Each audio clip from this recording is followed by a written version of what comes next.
Découvrons ensemble le nouveau visage de la France et de l'Europe après 25 ans de guerre. Depuis 1792, la France est en guerre avec ses voisins européens. Les Français se battent d'abord pour défendre la Révolution. Mais dès 1795, ils se lancent dans une guerre de conquête poursuivie par Napoléon. Ainsi, les frontières de 1789 sont largement dépassées. L'Empire napoléonien compte 130 départements en 1811. Ces guerres permettent à la France de dominer l'Europe à travers les États vassaux de l'Empire.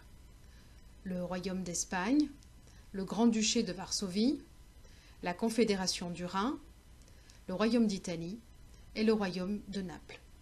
À la tête de ces États sont placés les membres de la famille de Napoléon. Il y a également les États alliés à Napoléon, l'Empire de Russie et l'Empire d'Autriche. Ces conquêtes permettent à la France d'apporter à ses voisins les acquis de la Révolution, la liberté et l'égalité. Mais très vite, la France est perçue comme un pays oppresseur.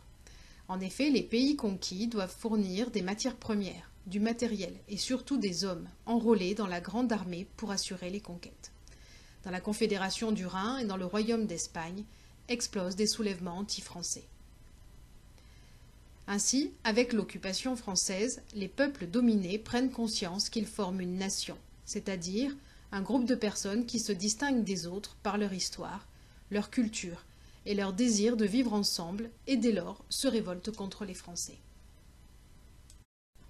Le 18 juin 1815, Napoléon est définitivement battu à Waterloo. Il est ensuite exilé sur l'île de Sainte-Hélène, située au milieu de l'océan Atlantique Sud. Pour décider du sort de l'Europe, les grandes puissances européennes se réunissent alors dans la capitale autrichienne lors du congrès de Vienne en 1815. Il y a l'Autriche, la Prusse, la Russie et le Royaume-Uni. Ce congrès marque le retour à l'ordre ancien. Pour la France, c'est en effet le retour de la monarchie avec Louis XVIII et la perte de toutes les conquêtes. Les autres monarchies en profitent pour agrandir leur territoire. Ainsi, le royaume de Prusse s'étend considérablement, mais aussi l'Empire d'Autriche-Hongrie et l'Empire de Russie.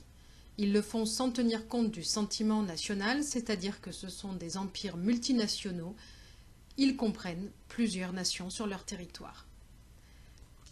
Les peuples d'Europe sont d'autant plus déçus que dans la majorité des pays, la monarchie absolue est rétablie, les libertés et l'égalité apportées par les Français disparaissent.